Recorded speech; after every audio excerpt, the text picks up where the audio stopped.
Assalamualaikum warahmatullahi wabarakatuh.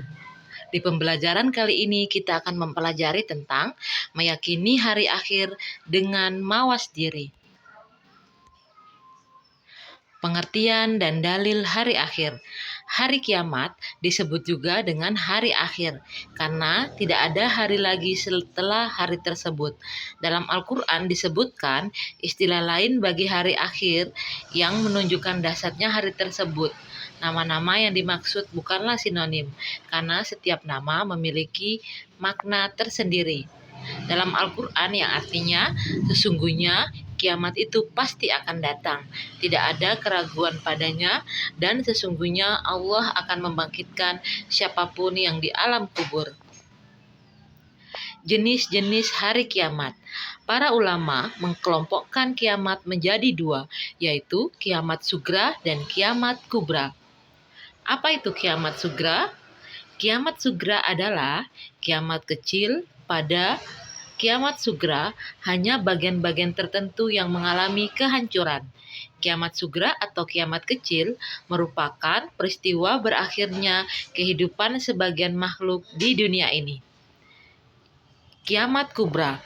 Kiamat kubra adalah kiamat besar, yaitu kehancuran alam semesta dan seluruh isinya, termasuk kematian semua makhluknya kecuali yang Dia kehendaki. Alam kehidupan manusia pun akan berganti dengan alam baru, yaitu alam akhirat. Gambaran kiamat secara tersurat dalam Al-Quran. Yang pertama, malaikat Israfil meniup sangkakala. Untuk yang pertama, semua makhluk akan mati. Yang kedua, langit menjadi terpecah belah, seperti dijelaskan dalam surah Al-Muzammil ayat 18. Yang ketiga, manusia seperti anai-anai yang berterbangan dan gunung-gunung dihambur-hamburkan, dijelaskan dalam surat Al-Qari'ah ayat 5. Yang keempat, terjadi goncangan yang dahsyat dan bumi mengeluarkan beban yang berat, disebutkan dalam surat Al-Zalzalah ayat 1 dan 2. Peristiwa dan tanda-tanda kiamat sugra dan kubra. Kiamat sugra. Yang pertama, peristiwa kematian.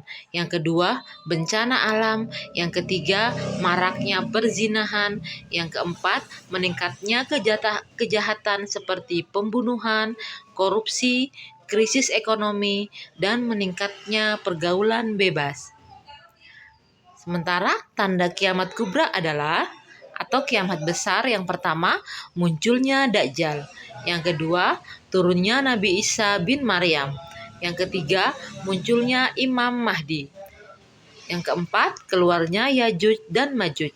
Yang kelima, matahari terbit dari sebelah barat. Yang keenam, munculnya awan hitam. Yang ketujuh, munculnya dabbah, hewan melata pada pagi hari. Pendapat para ahli mengenai kiamat pasti akan terjadi. Seorang ahli astronomi mengatakan bahwa bumi dan planet-planetnya berputar mengelilingi matahari secara teratur dan sempurna. Namun, daya tarik menarik itu semakin lama akan semakin berkurang, bahkan hilang sama sekali. Akhirnya akan saling bertabrakan dan hancur alam jagat raya ini. Pendapat para ahli mengenai hari kiamat pada ahli geologi yang menyatakan bahwa di dalam perut bumi terdapat gas panas yang berkembang dan terus-menerus menekan ke arah luar bumi.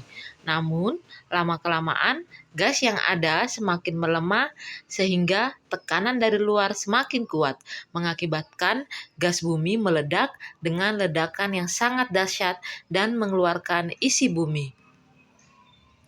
Rangkaian peristiwa kehidupan di akhirat.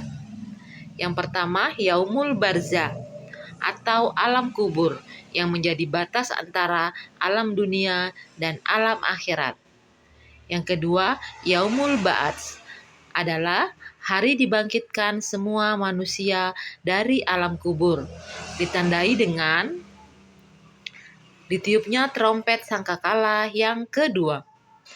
Yaumul Mahsyar, hari dikumpulkan seluruh manusia setelah dibangkitkan dari kuburnya di suatu padang yang bernama Padang Mahsyar. Yaumul Hisab, yaitu hari perhitungan amal manusia selama menjalani hidup di dunia. Yaumul Mizan, hari ditimbangnya amal manusia ketika di dunia. Yaumul Jaza, hari dibalasnya amal perbuatan manusia. Dan yang terakhir, surga dan neraka. Bagi yang beramal baik akan masuk surga, dan sebaliknya, bagi yang beramal buruk akan masuk neraka. Mawas diri sebagai hikmah dari iman kepada hari akhir. Mawas diri adalah kemampuan untuk mengelola respon sosial dalam konteks kehidupan nyata, menyesuaikan tindakan Anda dengan budaya, lingkungan, dan kebiasaan orang lain. Sikap ini mencerminkan kehati-hatian dan kewaspadaan terhadap situasi tertentu, dengan tujuan mencegah terjadinya konsekuensi negatif. Sifat mawas diri ditunjukkan dengan cara sebagai berikut. Yang pertama, menghilangkan sikap sombong, menghindari perbuatan tidak terpuji, dan senantiasa berbuat baik kepada sesama manusia. Yang kedua, berperilaku adil dalam kehidupan di dunia ini. Yang ketiga, hindari perbuatan yang tidak diridhoi oleh Allah. Yang keempat, berperilaku jujur dengan menyesuaikan antara perkataan dan perbuatan atau tidak bersifat munafik. Terima kasih. Sekian pembelajaran kita di hari ini. Sampai jumpa pada pembelajaran berikutnya. Wassalamualaikum warahmatullahi wabarakatuh.